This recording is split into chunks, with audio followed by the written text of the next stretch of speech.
Case 20, 2015. A newborn girl with hypertension, coagulopathy, anemia, and hyperbilirubinemia. My name is Mariana. My tutor is Master Moscoso. Definition: the infant was admitted to the special care nursery. Subsequently, blood pressure reportedly revealed a systolic blood pressure between 13 and 39 mmHg and a diastolic blood pressure between at 90 mmHg.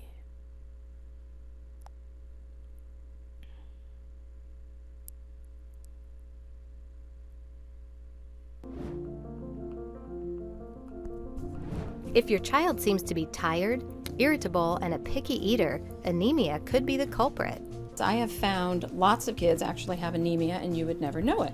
Pediatrician Dr. Gina Rosenfeld of Children's Physicians Medical Group is very proactive in screening children for iron deficiency, the most common type of anemia.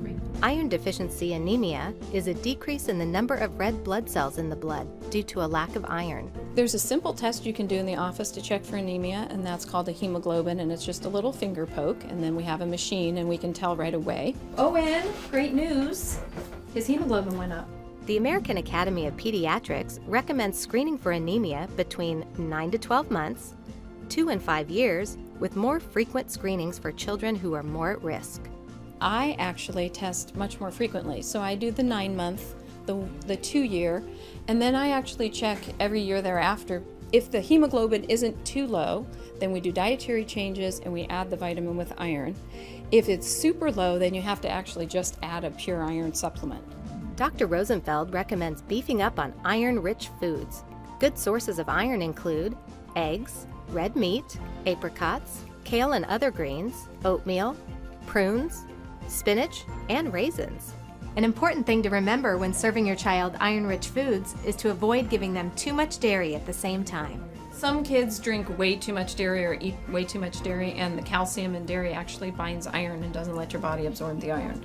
Now there's less dairy and a few more iron-rich foods in Owen's already healthy diet. He also is taking an iron supplement. To learn more about anemia or other children's health topics, visit cpmgsandiego.com or call 877-276-4543.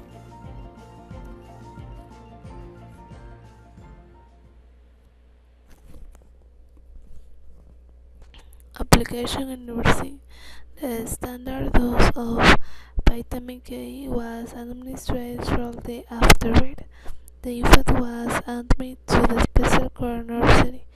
Subsequently, blood pressure reportedly revealed a systolic blood pressure between 30 and 39 mmHg and a diastolic blood pressure between 10 and 90 mmHg. Blood goes at the site of peripheral puncture and fresh frozen plasma was administered. A repeat hematocrit was 29% and pocket red cells were transfused, and chest radiograph reportedly showed diffuse, most specific pulmonary haziness.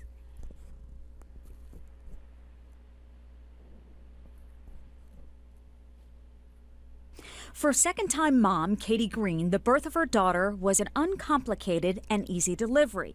But then she heard the news that baby Hannah had jaundice. I was concerned. Because you're always concerned if the doctor comes and tells you that something's not quite perfect with your perfect new baby. But I also had heard of it before, and I knew it was pretty common. According to the Centers for Disease Control and Prevention, about 60% of all babies have jaundice. Jaundice is yellow color of the skin. It's caused by the pigment bilirubin. Everybody has bilirubin in their bodies. Adults have very small amounts. newborns typically have a slightly higher amount. So it's very common for newborns to have some yellow color to the skin. You might even notice it a little bit in the white part of the eyes being yellow. There are several types of jaundice, but the most common one, the one Hannah had, is known as physiological jaundice and usually goes away on its own. Another type is breast milk jaundice. One of the reasons that babies have higher levels of bilirubin is because of breastfeeding. Because with the way that breast milk is digested in the body, it causes the body to retain bilirubin. Breastfeeding jaundice occurs when the baby is not getting enough breast milk. Babies at first are relatively dehydrated, especially if their moms are breastfeeding. In the first 4 to 5 days, as the milk is coming in, the baby loses water weight that they're born with, so that increases the relative concentration of the bilirubin. The most severe cases of jaundice can occur when the baby's blood type is different than the mother's. So that's why the mom's blood type is routinely checked as she's delivering, and if she is at risk for having a difference with her baby, then the baby's blood type is checked. If there's a difference between the blood types, then the mother's antibodies get into the baby's system. They break down the baby's blood cells, which releases this pigment called bilirubin. So those are the babies that we monitor most closely. What we're really trying to prevent is very high levels of bilirubin that in the most extreme cases can lead to serious consequences, principally brain damage. It's very rare for it to happen now because we intervene much earlier than that would occur. In mild or moderate cases, jaundice will resolve on its own within 1 to 2 weeks, but for those babies with higher levels of bilirubin, phototherapy is needed. The main treatment when the bilirubin level reaches a level that's worrisome is ultraviolet light or phototherapy. That converts the bilirubin into a form that's more easily excreted out of the body. And the nice thing now is that the technology allows us to often do this at home. It's not necessary to keep a baby in the hospital for this treatment. Baby Hannah and her mom Katie were able to go home from the hospital on day 3 as scheduled, but she made sure she monitored Hannah. So as you're looking for all those wet and dirty diapers and spending a lot of time nursing her and breastfeeding her and feeding her, that you're looking for her eye contact and that she's responding to your voice, and looking for some of those really early milestones is really fun and important too. For CNN, I'm Susan Hendricks.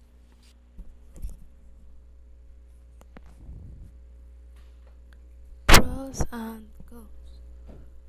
Pros.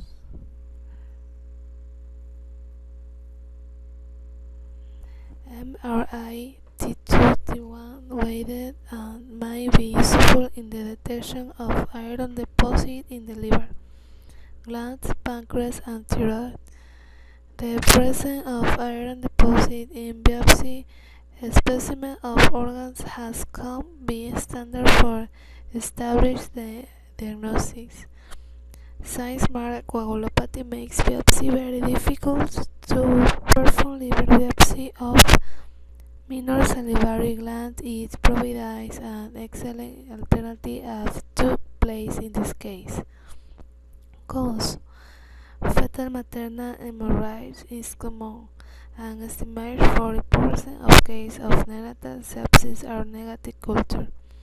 The absence of signs of acute inflammation at the disproportionately low level of aminotransfer in liver failure point neonatal sepsis make an unlikely diagnosis in this patient.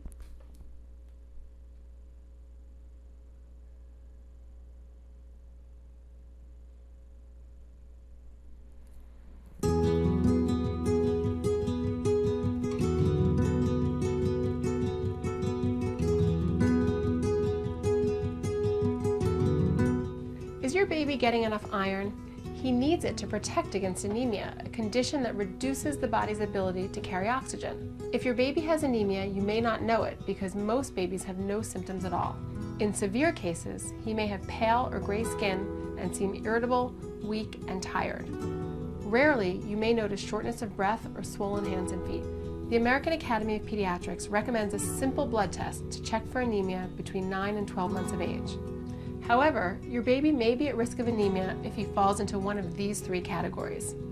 If he's born prematurely, Infants get most of their iron stores from you during the last trimester. Babies born early don't have as much time to accumulate iron. He's exclusively breastfed for more than 4 months. At first, babies get iron from the stores they absorbed in utero. After 4 months, they need a supplement until they are old enough to eat foods rich in iron. Infant formula is fortified with iron, so formula-fed babies do not need extra supplement. Finally, if he drinks cow's milk during the first year, he'll have an increased risk of anemia. Cow's milk has very little iron and makes it harder for your child to absorb iron from other sources. Don't offer it to your child until after his first birthday. And when you start solids, make sure you offer meat and foods with added iron, such as cereal.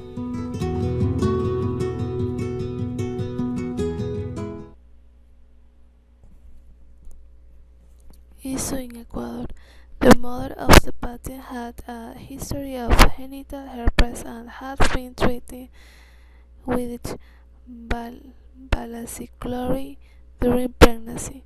He had no active lesion at delivery. She had received prenatal care and was immune to rubella. Tests for surface antigen of hepatitis B and syphilis were negative. MBO blood type was ORH positive, and the detection of antibody against red cell.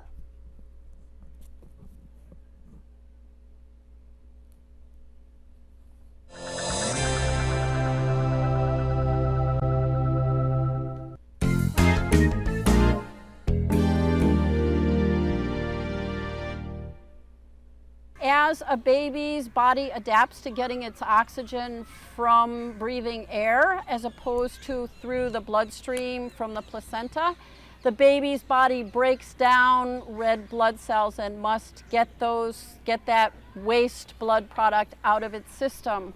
As in some babies, that builds up in the baby's system faster than the baby can flush it out, and that's what causes it collects in the liver. The liver is the organ that's doing the work of separating this out of the bloodstream and then processing it and getting it eliminated from the body through the kidneys. And so it's very important for a baby who is experiencing some jaundice to be hydrated, to be breastfeeding in particular. The proteins in breast milk help the baby to flush the jaundice out of its system. This normal jaundice in a healthy, otherwise healthy baby is not dangerous, it's not life-threatening, as long as the baby's coping with it, and the levels generally peak around the 3rd day, and after that the yellowness in the baby's skin should be decreasing. Aside from the frequent breastfeeding, one of the other most vital things a parent can do is to expose the baby to sunlight. The action of the sunlight on the baby's skin, not the baby's t-shirts and clothes, but directly on the baby's skin, aids the baby's body in breaking down this and keeping this process moving forward. Some babies that are unable to clear the jaundice rapidly enough will be taken into a clinic or into a hospital setting and put under special lights that will do the same job that the sun was doing, actually, to speed up the process in the baby and prevent the levels of jaundice from increasing too high. Too high levels of jaundice can cause brain injury in a baby, so we really want to prevent that. Breastfeeding, exposure to the sunlight, 2 most important things you can do for a baby with jaundice.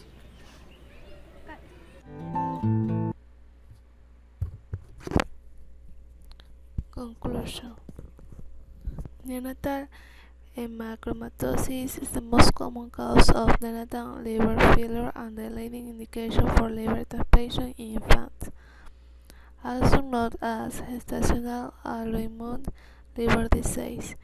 Neonatal hemochromatosis is now recognized to be a congenital autoimmune hepatitis 15 and is defined as the accusation of severe neonatal liver disease with iron deposition, cirrhosis in extrahepatic tissue.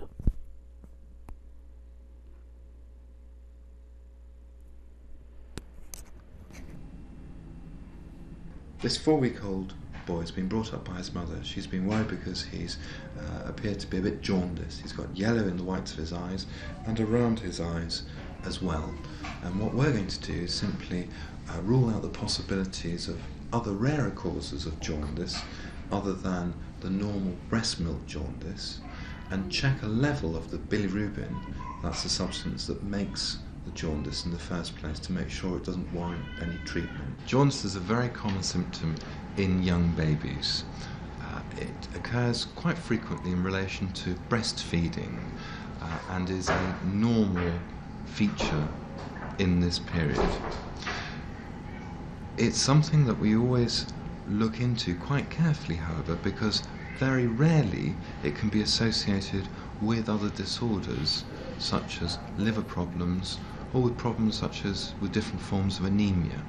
Jaundice is a symptom of yellowness, particularly seen in the whites of the eyes. It's due to a pigment that is in increased levels in the blood, but is only clearly seen in such places as the skin or in the eyes. Other features that are important to look out for include the colour of the stool. Usually, stool varies in colour between a very light yellow, sometimes even to a greenish colour.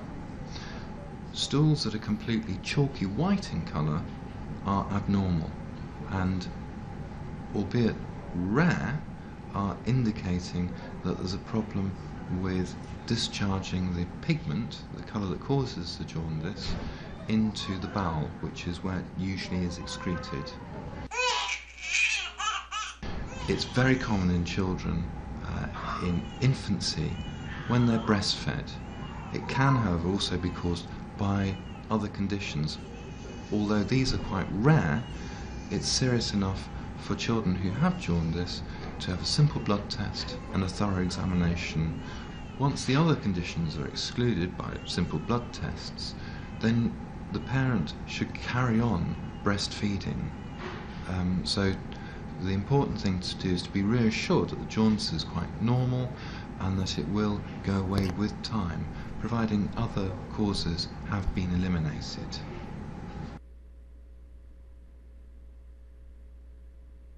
Thank you.